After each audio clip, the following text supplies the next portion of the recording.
Welcome to our channel learn and grow. आज का जो हमारा टॉपिक है वो है ट्रेंड्स इन केमिकल रिएक्टिविटी, जो कि ग्रुप 16 के एलिमेंट्स हैं और इसकी केमिकल प्रॉपर्टीज में आती है।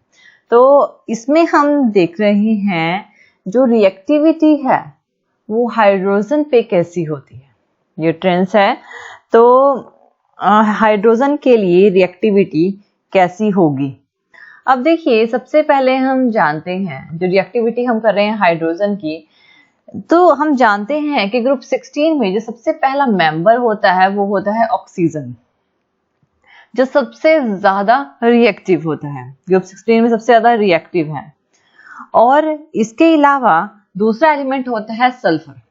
सल्फर भी रिएक्टिव है लेकिन हाई टेम्परेचर पे ये रिएक्टिव होता है, और जो सल्फर सल्फर के बॉन्ड हैं वो भी टूटते हैं हाई टेम्परेचर पे। अब देखते हैं कि इनकी जो रिएक्टिविटी है वो हाइड्रोजन के साथ कैसी होती है। जो सारे एलिमेंट हैं ग्रुप 16 के वो हाइड्रोजन से मिलकर हाइड्राइड्स बनाते हैं। जब ग्रुप 16 के एलिमेंट हाइड्रोजन से मिलते हैं तो हाइड्राइड्स बनाते हैं। कैसे? H2 हाइड्रोजन होता है H2E। E रिप्रेजेंट करता है ग्रुप 16 के एलिमेंट्स को। ग्रुप 16 के एलिमेंट कौन से होते हैं? Oxygen, sulphur, selenium, tellurium, polonium. ये ग्रुप 16 के एलिमेंट्स हैं। तो E का मतलब यहाँ पे ये है कि इसमें से कोई भी एलिमेंट हो सकता है। तो ये कौन कौन से, यानी कि क्या बनाएंगे? O से मिलेगा H2 तो H2O बनाएगा, S से भी मिलेगा तो H2S बनाएगा, Se से मिलेगा तो H2Se बनाएगा, और Te से, ये E है यहाँ पे, Te से मिलेगा टेल्यूनियम तो H2Te बनाएगा, और PO से मिलेगा तो H2PO बनाएगा। ये जो होती है ये फॉर्मेशन होती है। तो अब हम देखते हैं, ये तो हमारी रिएक्टिविटी हुई। अब हम देखते हैं इसकी प्रिपरेशन। देखिए, जो हाइड्राइड्स होते हैं, हाइड्राइड्स की प्रिपरेशन कैसे होती है। देखिए, जो सल्फर होता है, सेलेनियम होता है, टोल्यूनियम होता है, इनकी जो प्रिपरेशन होती है जब वो किसी भी मेटल सल्फाइड के साथ रिएक्ट करते हैं। मेटल सल्फाइड एग्जांपल के तौर पे मैंने लिया है FeS, आयरन सल्फाइड लिया है। तो जब ये रिएक्ट करेगा किसी एसिड के साथ, और एसिड में कौन से आयन होते हैं? H3O पॉजिटिव आयंस बनेंगे एक्वस सॉल्यूशन में, ठीक है। तो ये जो है हमारे पास जो ये रिएक्शन होगी Fe2 पॉजिटिव प्रोड्यूस होगा, प्लस H2S यानी कि हाइड्राइड प्रोड्यूस होगा, सल्फर हाइड्राइड, और जो कि गैस की फॉर्म में, ये जो है ये गैस की फॉर्म में होगा, प्लस H2O यहां से प्रोड्यूस होगा। H2O एक लिक्विड की फॉर्म में होगा। ये इसकी प्रिपरेशन है। नेक्स्ट हम देख लेते हैं इसका स्ट्रक्चर। अगर हम स्ट्रक्चर पे चल रहे हैं तो जो हाइड्राइड्स हैं इसका एक एंगुलर शेप होती है, और इसकी जो होती है sp3 हाइब्रिडाइजेशन होती है। sp3 हाइब्रिडाइजेशन, इसमें जैसे कि आप ये स्ट्रक्चर देख रहे हो तो इसमें सेंटर में ऑक्सीजन है, यहाँ पे हाइड्रोजन है। ये जो है ये लोन पेयर है, ये दोनों क्या है? लोन पेयर्स, ये दोनों लोन पेयर्स हैं। और ये जो है ये हैं बॉन्ड पेयर्स, ये वाला और ये दोनों बॉन्ड पेयर्स हैं। अब इसमें अगर H2O की बात करें, यानी कि फर्स्ट से स्टार्ट हो जाते हैं, अगर बात करते हैं H2O की, तो इसका जो एंगल होता है, यानी इन दोनों के बीच का जो ये वाला एंगल होता है, ये 104.5 डिग्री का होता है। कितने का? 104.5 डिग्री का। नेक्स्ट है, अगर H2S की बात करें, जैसे जैसे ग्रुप में ऑक्सीजन डाउनवर्ड डायरेक्शन में मूव करते हैं, ये एंगल थोड़ा कम होता चला जाता है। ये होता है 92.1 डिग्री का। नेक्स्ट है H2SE की बात करें तो इसका एंगल और ज्यादा कम होकर 91 डिग्री का हो जाता है। और H2TE की बात करें तो ये जो एंगल है 90 डिग्री का हो जाता है। तो एंगल कम होता चला जाता है। अब देखिए ऐसा क्या है इसमें, अब यहाँ पे जो स्ट्रॉन्ग लोन पेयर बॉन्ड होता है, जो लोन पेयर बॉन्ड होता है, ये स्ट्रॉन्ग होता है किसके कंपैरिजन में, बॉन्ड पेयर रिपल्शन के कंपैरिजन में। तो जो बॉन्ड एंगल होता है वाटर का वो 109 से 104 पे आ जाता है, तो 104.5 का होता है। जैसे ही हम इस ग्रुप में डाउनवर्ड डायरेक्शन में मूव करते हैं, यानी कि अप टू डाउन मूव करते हैं, अप टू डाउनवर्ड डायरेक्शन में जाएंगे तो साइज क्या होगा, एटम का इंक्रीज करेगा, साइज इंक्रीज करता है, और साइज इंक्रीज करता है, और जो इलेक्ट्रोनेगेटिविटी होती है, कौन सी, इलेक्ट्रोनेगेटिविटी, ये क्या होती है, डिक्रीज करती है। अब यहाँ पे क्या होता है कि जो पोजीशन है दो बॉन्ड पेयर की, यानी कि इन दोनों की, ये शिफ्ट होती हैं इसके अकॉर्डिंगली। तो यहाँ जो रिपल्शन है बॉन्ड पेयर की, वो डिक्रीज होती रहती है जैसे ही हम H2O से H2TE यानी कि अप टू डाउनवर्ड डायरेक्शन में मूव करते हैं। H2O का सबसे ज्यादा, फिर H2S का, फिर H2SE, फिर H2TE, इस तरह से हम इसे लेते हैं। तो ये जो है इसका स्ट्रक्चर है। अब हम चलते हैं इसकी प्रॉपर्टीज की तरफ। तो अब हम देख रहे हैं इनकी प्रॉपर्टीज, ये प्रॉपर्टी, यहाँ पे हम प्रॉपर्टीज देखेंगे इसकी। तो सबसे पहली जो प्रॉपर्टी होती है वो होती है फिजिकल स्टेट, कलर और ऑर्डर। ठीक है, तो फिजिकल स्टेट, H2O की बात करें, H2O वाटर, ये कलरलेस होता है, इसका कोई कलर नहीं होता। ओडोरलेस होता है, इसकी कोई फ्रेग्रेंस नहीं होती। ओडोरलेस लिक्विड होता है, इसको हम पीने में यूज करते हैं। ये हाइड्राइड है, और जो हाइड्राइड की बात कर रहे हैं हम इस टॉपिक में, तो इसके अलावा H2O को छोड़कर जो बाकी सारे एलिमेंट होते हैं, यानी कि H2S, H2SE, H2TE, तो बाकी जो सारे एलिमेंट होते हैं ये अनप्लेजेंट होते हैं, अनप्लेजेंट स्मेल होती है इसकी, फॉल स्मेल होती है, और ये जो सारी होती हैं ये पॉइजनस गैसेस होती हैं, पॉइजनस गैसेस, यानी कि जहरीली गैसें जिसे बोलते हैं। तो फर्स्ट थी हमारी फिजिकल स्टेट, कलर। सेकंड हम लेते हैं हमारे पास इसकी वोलाटिलिटी।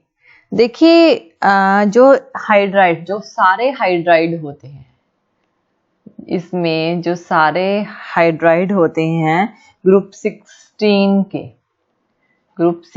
के ये क्या होते हैं, वोलाटाइल होते हैं, वोलाटाइल होंगे।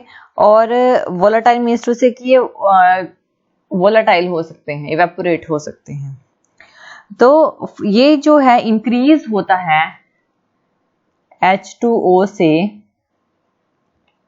H2S तक, ठीक है। और उसके बाद क्या होता है, मीन्स टू से कि ये जो वोलाटिलिटी होती है, इसकी जो बॉइलिंग पॉइंट होता है, अलग अलग इफेक्ट होते हैं इसके।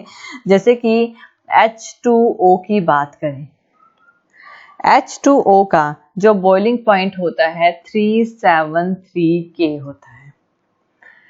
H2S का बॉइलिंग पॉइंट बहुत ज्यादा कम होता है इसके कंपैरिजन में, जो 213 K का होता है। और H2SE का जो बॉइलिंग पॉइंट होता है इससे थोड़ा इंक्रीज, इसके बाद इंक्रीज करेगा, 232 K का होता है।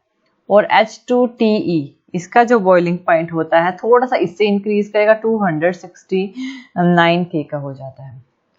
तो ये इसकी बॉइलिंग पॉइंट को रिप्रेजेंट करता है। तो सबसे ऊपर अगर ये जो मॉलिक्यूलर मास और बॉइलिंग पॉइंट के बीच में अगर ये ग्राफ देखें तो सबसे ऊपर H2O होता है। H2S पे ये बहुत ज्यादा डिक्रीज कर जाता है, फिर धीरे धीरे H2SE पे इंक्रीज करता है, और H2TE धीरे धीरे इंक्रीज करने लग जाता है, जैसे कि ये रिप्रेजेंट किए गए हैं। अब इसमें ऐसे होता है कि एबनॉर्मलिटी हाई बॉइलिंग पॉइंट होता है H2O का, हाई बॉइलिंग पॉइंट, क्योंकि इसमें स्ट्रॉन्ग इंटरमोलिक्यूलर हाइड्रोजन बॉन्डिंग होती है। हाइड्रोजन बॉन्डिंग क्या होती है, स्ट्रॉन्ग होती है H2O में।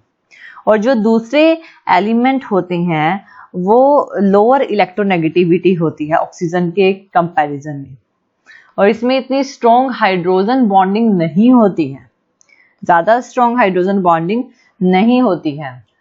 और जो साइज होता है एटम का वो भी इंक्रीज होता है ऑक्सीजन से अगर डाउनवर्ड डायरेक्शन में मूव करते हैं तो साइज भी इंक्रीज होता है, ठीक है ना। तो इसमें van der Waals force of attraction भी इंक्रीज होती है और मॉलिक्यूलर साइज भी इंक्रीज होता है। तो बॉइलिंग पॉइंट इसके थोड़ा सा और से थोड़ा कम होकर फिर इंक्रीज होने लग जाता है, जैसे कि इसमें रिप्रेजेंट किया गया है। तो H2S का ज्यादा, फिर H2SC, फिर हमारे पास यानी इस फॉर्म में अगर मैं इसको फिर से रिप्रेजेंट करूं तो हमारे पास H2S का यहां से ले रहे हैं, इस तरह से रिप्रेजेंट करेंगे। इसकी वोलाटाइलिटी को ले देख रहे हैं हम H2S की, फिर H2SE की, फिर H2TE की। वोलाटाइलिटी की बात हो रही है, बॉइलिंग पॉइंट की बात नहीं हो रही है यहाँ पे। और फिर होता है H2O, इस तरह से इसको लिया जाता है। तो ये तो हो गया इसको सेकंड पॉइंट जो कि है वोलाटाइलिटी। अब हम थर्ड पॉइंट पे चलते हैं, थर्ड प्रॉपर्टी पे चलते हैं जो कि है एसिडिक कैरेक्टरिस्टिक्स।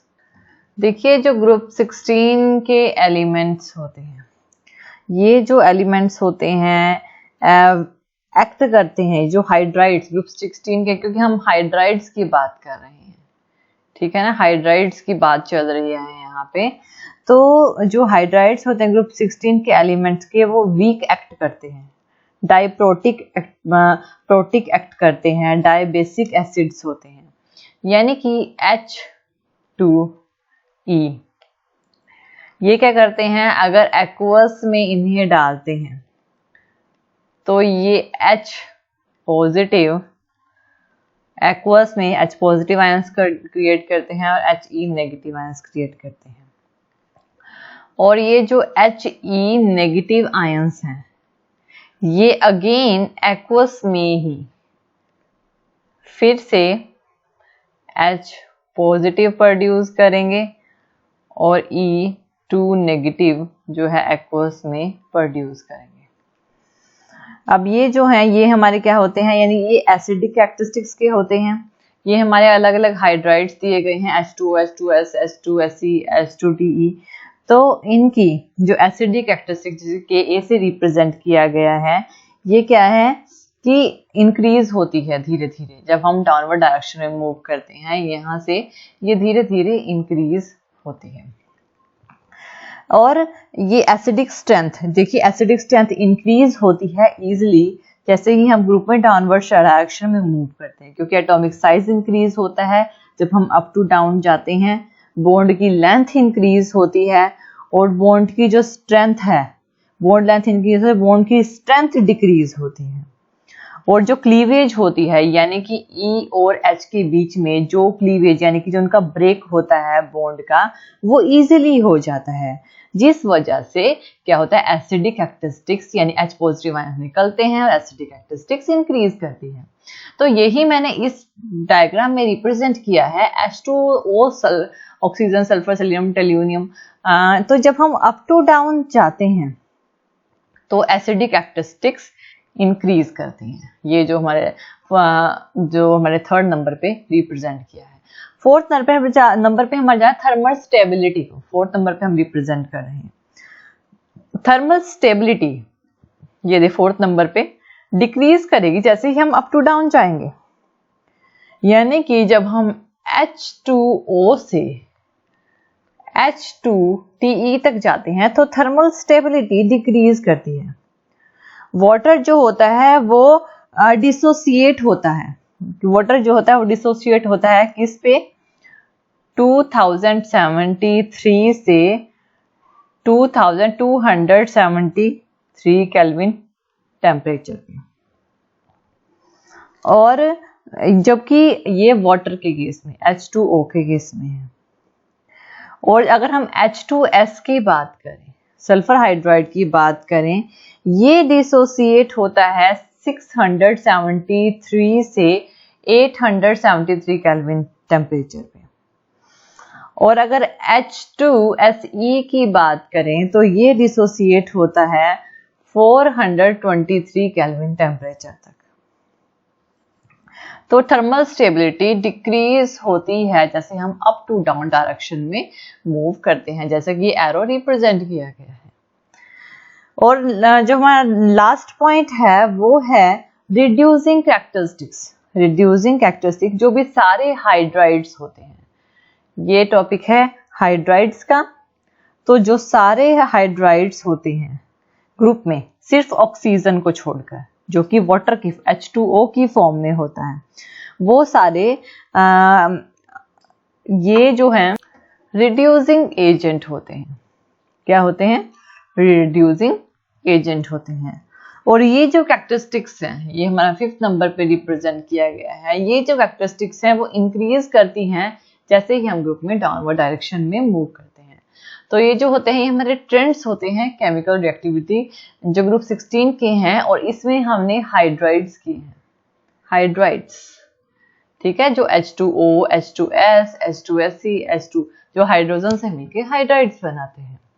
तो ये हमारी केमिकल प्रॉपर्टी जो हमारी है ट्रेंड्स ऑफ केमिकल रिएक्टिविटी। तो थैंक यू वीडियो देखने के लिए। नेक्स्ट टॉपिक हम रिएक्टिविटी टुवर्ड ऑक्सीजन करेंगे कि ऑक्सीजन के साथ इनकी रिएक्टिविटी कैसी होती है। और ज़्यादा अपडेटिंग वीडियोस के लिए आप हमारे चैनल लर्न एंड ग्रो पे हमें सब्सक्राइब कर सकते हैं। Thank you.